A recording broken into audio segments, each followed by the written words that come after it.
Hello, welcome to my channel Sherin PSC tips. അപ്പോൾ നമ്മുടെ LP UP syllabus base ചെയ്തിട്ടുള്ള നമ്മുടെ ക്ലാസ് തുടർന്നുകൊണ്ടിരിക്കുകയാണ്. അപ്പോൾ ഇന്ന് നമ്മൾ പഠിക്കാൻ പോകുന്നത് ഗുരുവായൂർ സത്യാഗ്രഹം എന്ന ടോപ്പിക്കാണ് കേട്ടോ. വൈക്കം സത്യാഗ്രഹം നമ്മൾ ഇതിന് മുന്നത്തെ ക്ലാസ്സിൽ കംപ്ലീറ്റ് ചെയ്ത് കഴിഞ്ഞിട്ടുണ്ട്. അപ്പോൾ നമുക്ക് ഇന്ന് ഗുരുവായൂർ സത്യാഗ്രഹം അതിനെക്കുറിച്ച് പഠിക്കാം.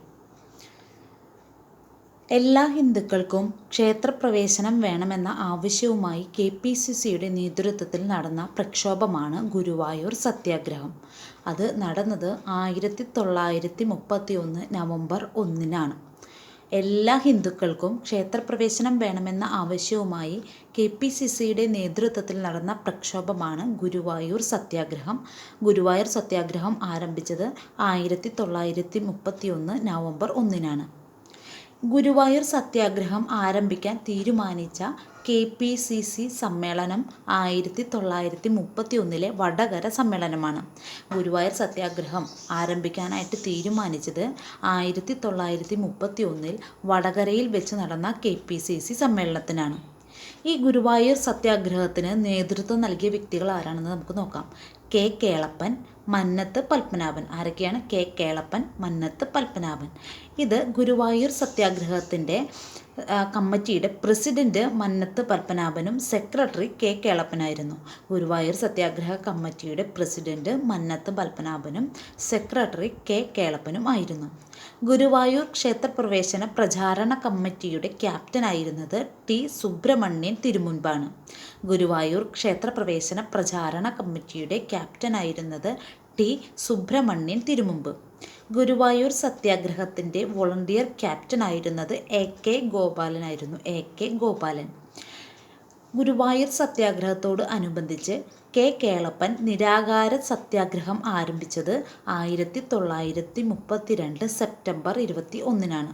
അത് PYQ ആണ്, മുന്നേ ചോദിച്ചിട്ടുള്ളതാണ് കേട്ടോ. കേളപ്പൻ നിരാഹാര സത്യാഗ്രഹം ആരംഭിച്ചത്, ഗുരുവായൂർ സത്യാഗ്രഹവുമായി ബന്ധപ്പെട്ട് നിരാഹാര സത്യാഗ്രഹം ആരംഭിച്ചത് 1932 സെപ്റ്റംബർ 21-ന്. എന്നാൽ ഗാന്ധിജി ഇടപെട്ട് ഈ നിരാഹാര സത്യാഗ്രഹം അവസാനിപ്പിച്ചു. അതായത് പിൻവലിക്കാനായിട്ട് ഗാന്ധിജി നിർദ്ദേശം കൊടുത്തു. അങ്ങനെ നിരാഹാര സത്യാഗ്രഹം പിൻവലിച്ചത് 1932 ഒക്ടോബർ 2-നാണ്. വർഷം സെയിമാണ്. 1932 സ്റ്റാർട്ട് ചെയ്തത്. സെപ്റ്റംബർ 21-ന് സ്റ്റാർട്ട് ചെയ്തു. തൊട്ടടുത്ത മാസമായ ഒക്ടോബർ 2 അത് അവസാനിപ്പിക്കുകയും ചെയ്തു. ഇനി ഗുരുവായൂർ ക്ഷേത്രമണി അടിച്ച ആദ്യത്തെ അബ്രാഹ്മണൻ ആരായിരുന്നു? P. കൃഷ്ണപിള്ളയാണ്. PYQ ആണ്. ഗുരുവായൂർ ക്ഷേത്രമണി അടിച്ച ആദ്യത്തെ അബ്രാഹ്മണൻ P. കൃഷ്ണപിള്ളയാണ്. ഗുരുവായൂർ സത്യാഗ്രഹത്തിൽ ക്രൂരമായി മർദ്ദനമേറ്റ സത്യാഗ്രഹ നേതാക്കൾ ആരൊക്കെയാണ്? P. കൃഷ്ണപിള്ളയും AK ഗോപാലനും. ഗുരുവായൂർ സത്യാഗ്രഹത്തിൽ ക്രൂരമായി മർദ്ദനമേറ്റ സത്യാഗ്രഹ നേതാക്കൾ P. കൃഷ്ണപിള്ളയും AK ഗോപാലനുമാണ്. ഇനി ഏത് ക്ഷേത്രപ്രവേശനവുമായി ബന്ധപ്പെട്ടാണ് ജനഹിത പരിശോധന നടത്തിയത് എന്നൊരു ചോദ്യം വന്നാൽ ഗുരുവായൂർ സത്യാഗ്രഹമാണ് കേട്ടോ. ഏത് ക്ഷേത്രപ്രവേശനവുമായി ബന്ധപ്പെട്ടാണ് ജനഹിത പരിശോധന നടത്തിയത്? ഏത് ക്ഷേത്രപ്രവേശനവുമായി ബന്ധപ്പെട്ടാണ്? ഗുരുവായൂർ ക്ഷേത്രപ്രവേശനവുമായി ബന്ധപ്പെട്ടാണ് ജനഹിത പരിശോധന നടത്തിയത്. ഗുരുവായൂർ സത്യാഗ്രഹം നടക്കുന്ന കാലത്ത് ഗുരുവായൂർ ക്ഷേത്രം നിലനിന്നിരുന്ന താലൂക്ക് പൊന്നാനി താലൂക്കാണ്. ഗുരുവായൂർ സത്യാഗ്രഹ കാലത്ത് ഗുരുവായൂർ ക്ഷേത്രം നിലനിന്നിരുന്ന താലൂക്ക് പൊന്നാനി താലൂക്കാണ്. ഗുരുവായൂർ ക്ഷേത്രപ്രവേശനവുമായി ബന്ധപ്പെട്ട് ജനഹിത പരിശോധന നടന്ന താലൂക്കും പൊന്നാനി തന്നെയാണ്.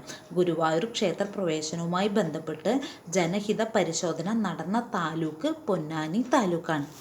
ഈ ജനഹിത പരിശോധനയിൽ അവർണർ ക്ഷേത്രപ്രവേശനം നടത്തുന്നതിന് ഭൂരിഭാഗം ജനങ്ങളും അനുകൂലമാണെന്ന വസ്തുത വെളിപ്പെടുത്തി. അതായത് ഈ നടത്തപ്പെട്ട പൊന്നാനി താലൂക്കിൽ നടത്തപ്പെട്ട ജനഹിത പരിശോധനയിൽ അവർണർക്ക് ക്ഷേത്രപ്രവേശനം നടത്തുന്നതിന് അല്ലെങ്കിൽ നൽകുന്നതിന് ഭൂരിഭാഗം ജനങ്ങളും അനുകൂലിക്കുന്നു എന്ന വസ്തുത വെളിപ്പെടുകയുണ്ടായി. അങ്ങനെയാണ് ഗുരുവായൂർ സത്യാഗ്രഹത്തിൻ്റെ ആ ജനഹിത പരിശോധനയുടെ ഫലമുണ്ടായത്. 2021 90-ാം വാർഷികം, അതായത് നവതി ആഘോഷിച്ച സത്യാഗ്രഹമാണ് ഗുരുവായൂർ സത്യാഗ്രഹം. ചോദിക്കാം, 2021 90-ാം വാർഷികം ആഘോഷിച്ച സത്യാഗ്രഹമാണ് ഗുരുവായൂർ സത്യാഗ്രഹം. അപ്പോൾ ഇത്രയാണ് നമുക്ക് ഗുരുവായൂർ സത്യാഗ്രഹത്തെക്കുറിച്ച് പഠിക്കാനുള്ളത്. ഇനി ഒരു പോയിന്റ് കൂടിയുണ്ട്. ഈ സുബ്രഹ്മണ്യ തിരുമുമ്പിനെ, അതായത് ഗുരുവായൂർ ക്ഷേത്രപ്രവേശന പ്രചാരണ കമ്മിറ്റിയുടെ ക്യാപ്റ്റനായിരുന്ന സുബ്രഹ്മണ്യ തിരുമുമ്പിനെ പാടുന്ന പടവാൾ എന്ന് വിശേഷിപ്പിച്ചു. അദ്ദേഹത്തെ അങ്ങനെ വിശേഷിപ്പിച്ചത് EMS നമ്പൂതിരിപ്പാടാണ്. സുബ്രഹ്മണ്യ തിരുമുമ്പിനെ പാടുന്ന പടവാൾ എന്ന് വിശേഷിപ്പിച്ചത് EMS നമ്പൂതിരിപ്പാടാണ്. അതുപോലെ തന്നെ ഗുരുവായൂർ സത്യാഗ്രഹത്തിൽ പങ്കെടുത്ത പ്രധാനിയായ ഒരു വനിതയാണ് ആര്യ പള്ളം. ഗുരുവായൂർ സത്യാഗ്രഹത്തിൽ പങ്കെടുത്ത പ്രധാനിയായ ഒരു വനിതയാണ് ആര്യ പള്ളം. അപ്പോൾ നമുക്ക് പഠിച്ച കാര്യങ്ങളൊന്നുകൂടി ഒന്ന് സമ്മറൈസ് ചെയ്യാം. എല്ലാ ഹിന്ദുക്കൾക്കും ക്ഷേത്രപ്രവേശനം വേണമെന്ന ആവശ്യമായി KPCCയുടെ നേതൃത്വത്തിൽ നടന്ന പ്രക്ഷോഭമാണ് ഗുരുവായൂർ സത്യാഗ്രഹം. ഗുരുവായൂർ സത്യാഗ്രഹം ആരംഭിച്ചത് 1931 നവംബർ 1-നാണ്. ഗുരുവായൂർ സത്യാഗ്രഹം ആരംഭിക്കാൻ തീരുമാനിച്ച KPCC സമ്മേളനം 1931 വടകര സമ്മേളനമാണ്. ഇനി ഈ സത്യാഗ്രഹത്തിന് നേതൃത്വം നൽകിയത് K. കേളപ്പനും മന്നത്ത് പത്മനാഭനുമാണ്. ഈ സത്യാഗ്രഹ കമ്മിറ്റിയുടെ പ്രസിഡന്റായിരുന്നു മന്നത്ത് പത്മനാഭൻ, സെക്രട്ടറി ആയിരുന്നു K. കേളപ്പൻ. ഗുരുവായൂർ ക്ഷേത്രപ്രവേശന പ്രചാരണ കമ്മിറ്റിയുടെ ക്യാപ്റ്റനായിരുന്നു T. സുബ്രഹ്മണ്യ തിരുമുമ്പ്. ഇനി ഗുരുവായൂർ സത്യാഗ്രഹത്തിൻ്റെ വോളണ്ടിയർ ക്യാപ്റ്റനായിരുന്നു AK. ഗോപാലൻ. K. കേളപ്പൻ നിരാഹാര സത്യാഗ്രഹം ആരംഭിച്ചത് 1932 സെപ്റ്റംബർ 21-ന്. ഗാന്ധിജി ഇടപെട്ട് ആ നിരാഹാര സത്യാഗ്രഹം പിൻവലിപ്പിച്ചത് 1932 ഒക്ടോബർ 2-നാണ്. ഇനി ഗുരുവായൂർ ക്ഷേത്രമണിയടിച്ച ആദ്യത്തെ അബ്രാഹ്മണനായിരുന്നു P. കൃഷ്ണപിള്ള. അതുപോലെ തന്നെ ഗുരുവായൂർ സത്യാഗ്രഹത്തിൽ ക്രൂരമായി മർദ്ദനമേറ്റ നേതാക്കളായിരുന്നു P. കൃഷ്ണപിള്ളയും AK. ഗോപാലനും. ഇനി ഗുരുവായൂർ ക്ഷേത്രപ്രവേശനവുമായി ബന്ധപ്പെട്ടാണ് ജനഹിത പരിശോധന നടന്നത്.